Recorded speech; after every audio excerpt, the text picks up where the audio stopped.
J'espère que vous allez bien, j'espère que vous vous portez bien.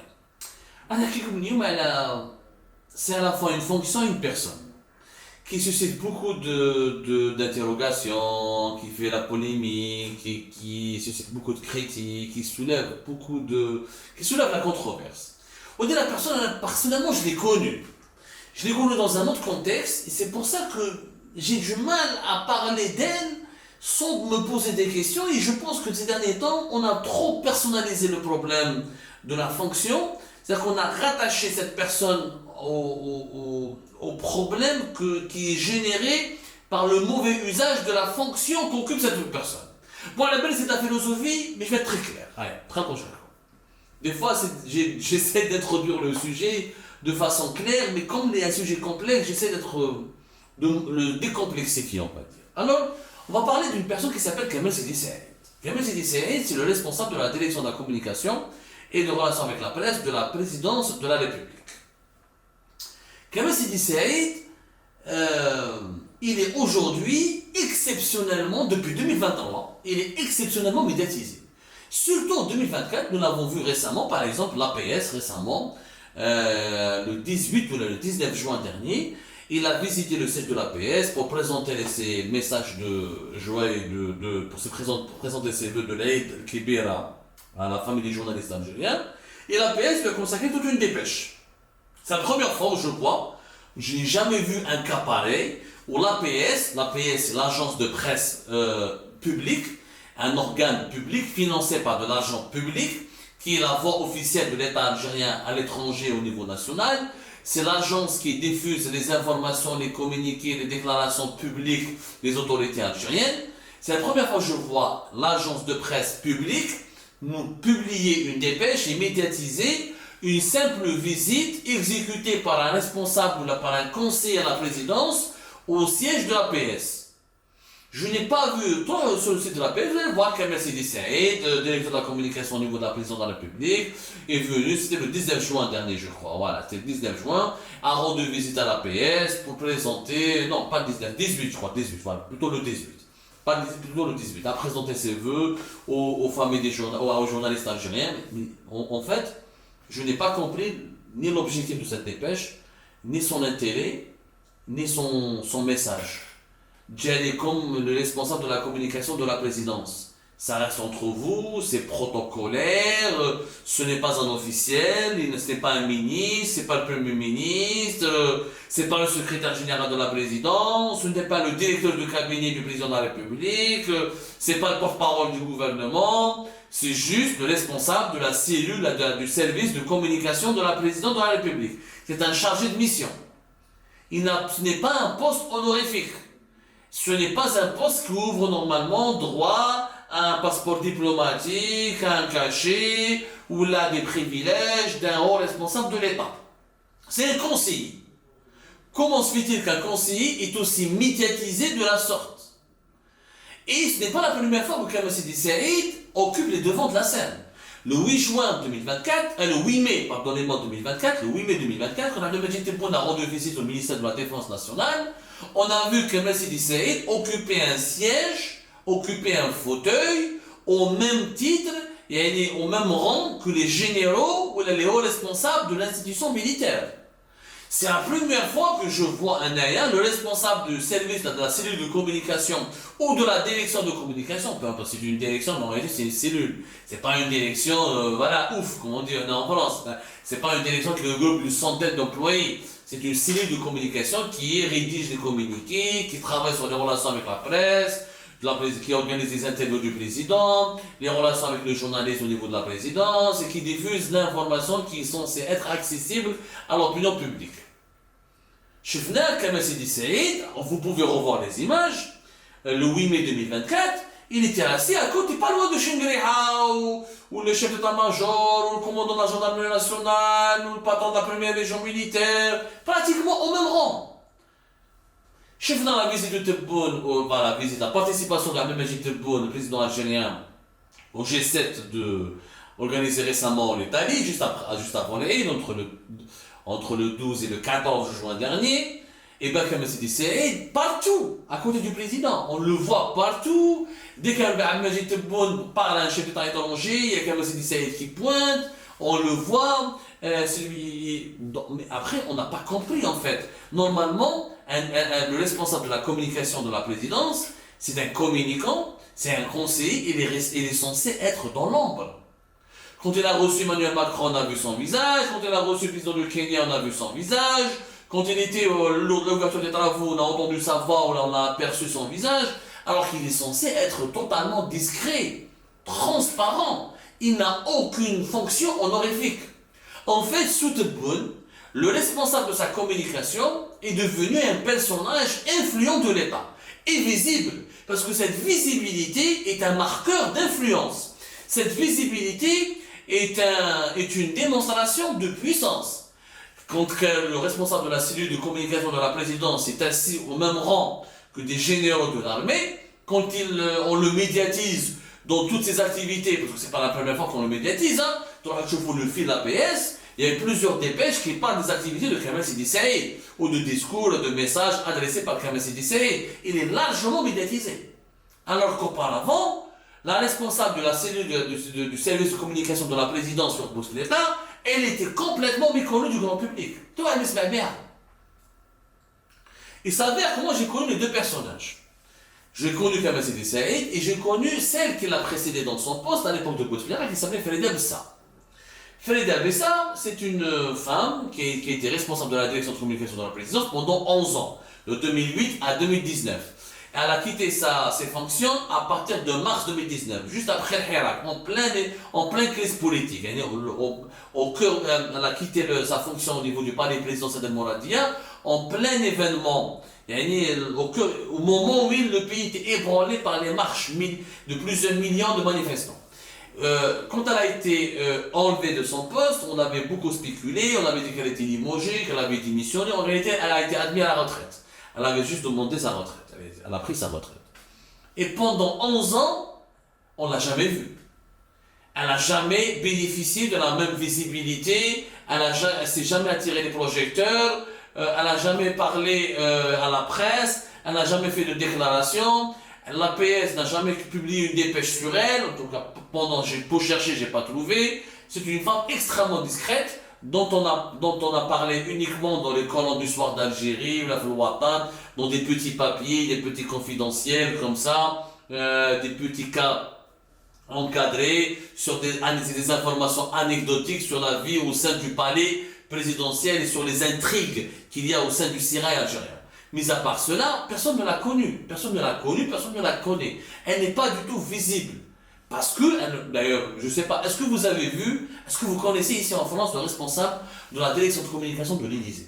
Est-ce que vous avez vu ici en France le responsable de la direction de communication de l'Élysée qui va s'asseoir, qui va participer à une activité du président de la République française avec l'état-major de l'armée française? Et est-ce que son responsable de la communication peut s'asseoir au même rang ou l'a occupé le même rang que les hauts gradés des armées françaises? Je n'ai jamais vu cela. Je n'ai jamais vu cela, ni en France, ni dans aucun pays européen. Je ne l'ai même pas vu dans un pays africain. En réalité, j'ai beau chercher, je n'ai ni au Nigeria, ni en Afrique du Sud, je ne sais pas si des situations similaires existent. Elles sont intrigantes.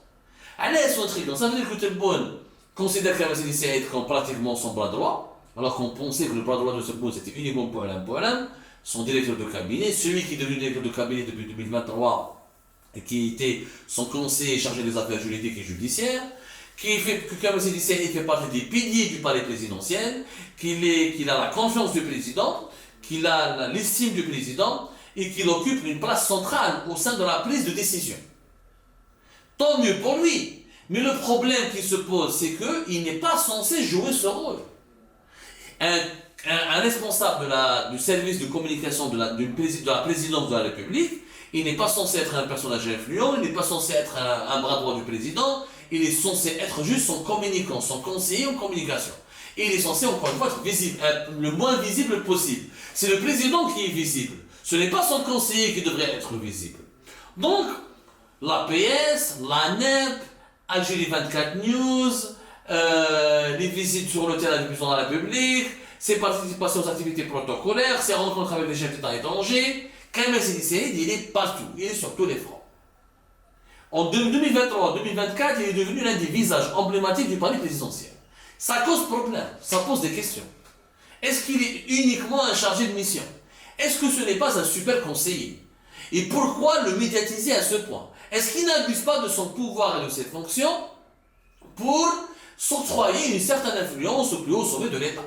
Farid Abdessa, sa prédécesseur, je l'ai connu à Kampala, en Ouganda, lors du sommet des chefs d'État africains, auquel je n'ai pas eu l'honneur de couvrir parce que j'ai voyagé avec le président de la Bouteflika à l'époque de son avion présidentiel. Elle était très discrète, mais elle était très rigoureuse, elle était très dure, très sévère. Elle surveillait la moindre mouvement des journalistes, elle exerçait un contrôle absolu sur les journalistes, carrément le surveillait, mais c'est une personne qui n'avait pas une influence particulière. Elle n'a jamais été le bras droit de la Bouteflika. Elle voyait le président à des occasions très rares. Elle-même, elle n'accédait pas au président de la République quand elle voulait ou comme elle voulait. Je ne l'ai jamais vue s'afficher à côté du président. Toujours, elle est dans le premier cercle, mais il y a une certaine distance entre elle et Abdelaziz Bouteflika. Elle fait uniquement son travail avec les journalistes, etc. Elle essaie de les encadrer, elle essaie d'encadrer le service de communication, mais il n'y a pas de familiarité, il n'y a pas de proximité impressionnante. Il n'y a jamais eu de proximité ni troublante. Elle ne peut pas parler ni au nom du président, ni elle pouvait avoir aucun privilège. On pouvait connaître Farid Abdessa, c'est pas pour autant qu'on pouvait avoir des entrées, ou qu'on pouvait aller à la présidence comme on voulait, ou qu'on pouvait avoir un privilège, parce qu'elle-même n'avait pas beaucoup de privilèges. Elle connaissait plus Saïd Bouteflika que Abdelaziz Bouteflika. D'ailleurs, c'est Saïd Bouteflika qui l'a aidé un petit peu à obtenir son poste à la présidence de la République, alors qu'elle était belge, elle avait la nationalité belge. Elle était réfugiée politique en Belgique entre 1995 et 1994. Elle avait fui l'Algérie à l'époque de la décennie noire, des événements de la décennie noire. Elle est restée longtemps en Belgique, elle a été naturalisée belge, elle a même essayé de faire de la politique en Belgique. Ensuite, elle a essayé de travailler à l'ambassade d'Algérie en Belgique, ça n'a pas beaucoup marché, d'après ce que je sais. Ensuite, elle est revenue en Algérie avec la fin de la décennie noire et la fin du terrorisme, et elle a retrouvé une vie, elle a fait de la communication à Alger, elle a travaillé auprès des autorités algériennes, auprès du ministère de la Communication notamment. Ensuite, elle a grimpé les échelons pour devenir directrice du service de communication du palais présidentiel. Mais elle n'a jamais été visible. Elle n'a jamais eu une influence importante. Comme Sidi Saïd, c'est tout le contraire. C'est un super communicant, c'est un super conseiller. Pourquoi je parle de lui? Parce que je l'ai connu aussi. Comme Sidi Saïd, je l'ai connu. Pourquoi? Parce que lui, il était consultant, il a été consultant auprès du groupe Civital à un moment donné. Il faisait du consulting pour pas mal d'entreprises privées. Il a même été consultant pour Mahidine Tahkout. Il avait fondé un site internet, un site d'information Info Première, qui n'a jamais réellement décollé, qui n'a jamais vraiment marché, et qui ne s'est pas imposé dans le paysage médiatique. Mais c'était je garde de lui l'image d'un personnage totalement sympathique. Un excellent francophone, très moderne. On se rencontrait dans des clubs, dans des hôtels à Alger, dans des piscines. On buvait des verres ensemble. Parce que c'est un amateur de vin et de bière. C'est quelqu'un d'excellent, qui a un esprit très ouvert. Franchement, je garde de lui une image très amical. C'est quelqu'un que j'appréciais beaucoup. C'est quelqu'un il publiait quelques tribunes d'expression, il parlait de l'univers de la presse. D'ailleurs, certains de ses écrits sont très intéressants sur les enjeux, sur le modèle économique de la presse algérienne. Jamais je n'aurais pensé que moi, Kamel Sidi Saïd, quelques années plus tard, je vais un jour l'entendre parler, mais c'est lui qui sera le responsable de la communication de la présidence de la République et qui va changer à ce point. Pourquoi je parle de changement? Parce que ce n'était pas le Kamel Sidi Saïd que j'ai connu, c'est pas le Kamel Sidi Saïd qui a assoiffé de pouvoir, avide de pouvoir, qui veut se montrer, qui veut montrer qu'il a de l'influence, qui veut parler au nom des puissants. C'était quelqu'un qui faisait du consulting, du business. C'était un progressiste, il avait des idées très progressistes, ouvert d'esprit, bon vivant, moderne. Et c'est vraiment deux personnages totalement différents. Alors j'ai deux explications à cette situation. Ou Kamel Sidi Saïd a changé, et le pouvoir a complètement changé, et il est devenu il a été contaminé par le virus de l'avidité, de la soif du pouvoir. Ou c'est quelqu'un qui a, comment dirais-je, ce n'est pas sa faute, il n'est responsable de rien, Et la cellule de communication dans la présidence de la République, elle est gérée par des personnages de l'ombre, qui eux ont fait toutes les conneries, parce qu'on a bien vu, pourquoi je parle de Kamal Sidi Saïd? Parce que la communication présidentielle, elle est catastrophique. Catastrophique. L'affaire Mohamed Bouakas, les communiqués sont mal écrits. Les dépêches de l'APS qui sont trop provocatrices, insultantes, injurieuses, l'affaire Saïd Narza, les dépêches contre le Maroc, contre la France, contre les Émirats, contre les opposants algériens. Il y a mille et une affaires depuis 2021, depuis 2020 jusqu'à 2024, les dérapages médiatiques dans lesquels est impliquée grandement la direction de communication de la présidence de la République sont tout simplement inédits. C'est des dérapages inédits. Je viens de communiquer, c'est des insultes, des injures, des invectives, c'est pratiquement de la délinquance. De la délinquance, ce n'est plus de la communication. C'est de la provocation. Le niveau a complètement baissé. On insulte, on parle de caniche sioniste, on parle on insulte les États étrangers, on insulte les opposants, on insulte les contradicteurs du président. On a utilisé la cellule de communication du palais présidentiel Al-Mouradia à privatiser l'APS, elle a privatisé le NTV, Algérie 24 News, elle est impliquée dans des gestions très opaques de la distribution de la manne publicitaire au niveau de la NEP.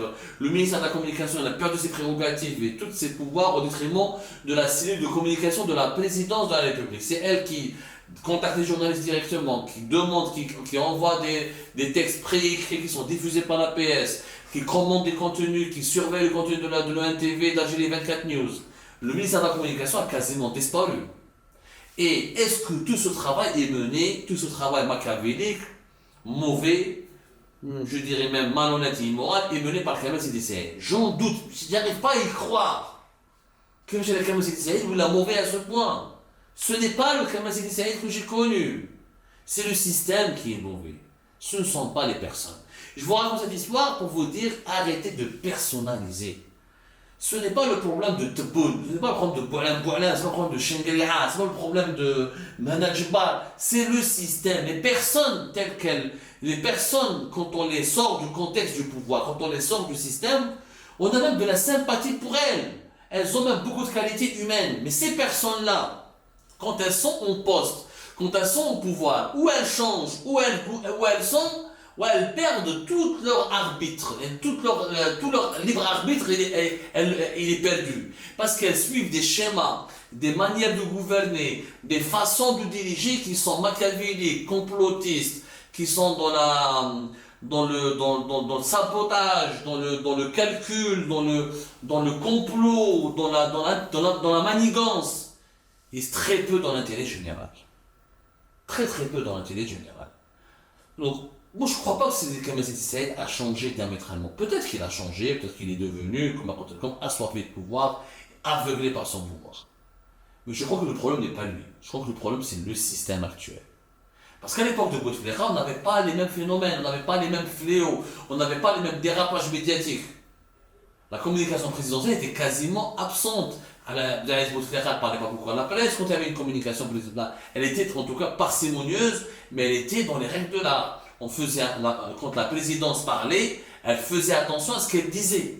Quand on parle au nom de l'État et au nom de la présidence de la République, on fait attention à ce qu'on dit. On ne dit pas n'importe quoi. On ne peut pas se permettre de dire n'importe quoi.